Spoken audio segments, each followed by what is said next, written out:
Shall we speak to Conservative MP Sir Michael Fabricant, who is waiting on the line? Michael, thank you very much indeed for joining us. You were listening to Michael Gove there and Angela Rayner's response. So, Michael Gove insisted very strongly that this would have no impact on freedom of speech. He did go as far as to name and shame, I think it's about 8 groups, those on the far right, and Islamist groups too, or those that may have extremists within them. Groups of concern, I think he called them. Do you think it's true that freedom of speech won't be impacted at all? We've heard from a number of groups that they're very concerned. Well, the freedom of speech to preach hate will certainly be affected, and quite rightly so.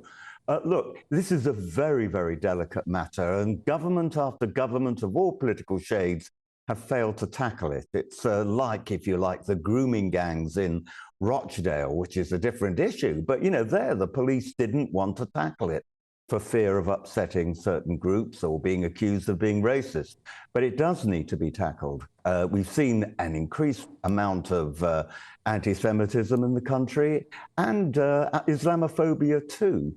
And this issue does need to be addressed. And at last, a government minister is addressing it, so I welcomed what he had to say.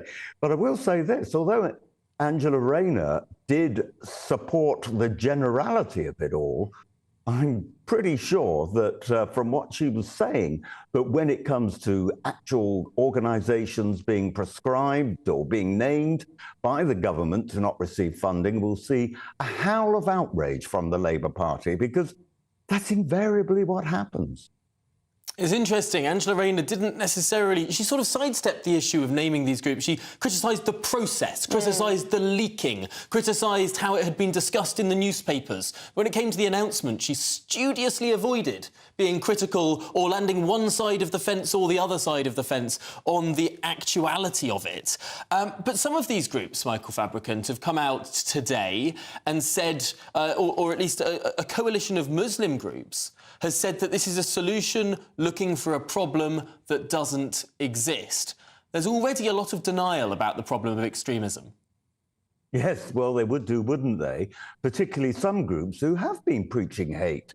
And it's been remarkable. We heard an example of how in Lewisham, you know, the council has been supporting a group which has been going into schools and preaching hate and division, not just against Jews, but also against other Muslims who are not of the same Muslim sect as they are. And what was made very clear by Michael Gove is that if any organisation is listed, then they will publish in great detail the reasons why. It's something, you know, in this country we've steered clear from for so many years, hoping things would get better. Sadly, they've got worse. And at long last, we're anticipating that we need to do something. And about time too, I say.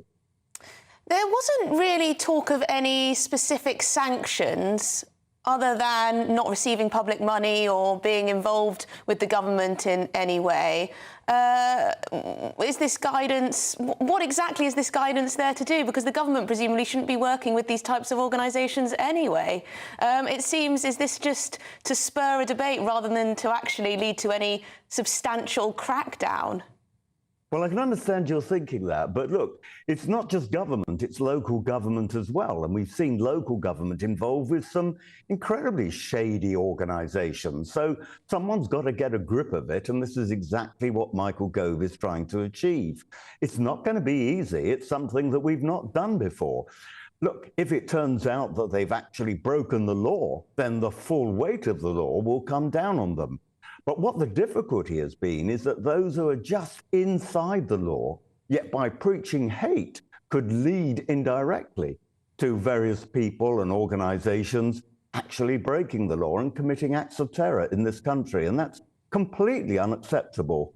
And because it's so delicate, because it's so sensitive, government after government, as I said earlier, has avoided tackling this issue. So I'm very pleased now that Michael Gove and the government is going to tackle this issue. But you can bet your bottom dollar we'll see objections in the detail from Angela Rayner, but we'll also see some organisations, and they've already said this, going to judicial review and arguing in the court why they think possibly that the government is being unfair for detailing them.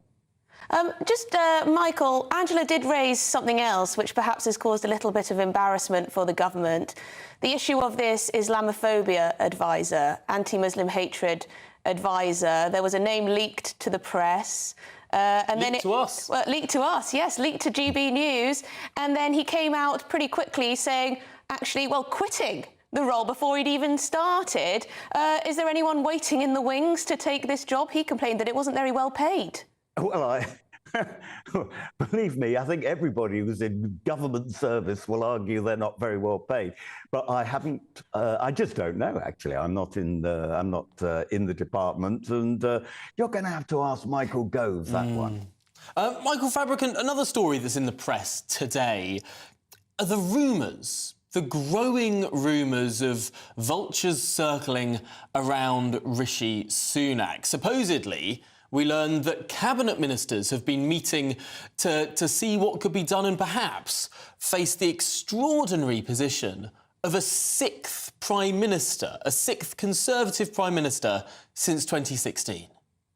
Well, cabinet ministers are always speaking to each other about different things. I mean, that goes on all the time. It's the nature, actually, of the House of Commons, and MPs get invited to meetings with cabinet ministers and all the rest of it. Of course, they'll be sort of talking about, well, how can we improve our election chances? But as you say, Tom, it would be absolutely extraordinary, if not mad, if we were now to replace one prime minister with another. I mean, I often see on social media people saying, bring back Boris, and I'm a great Boris fan.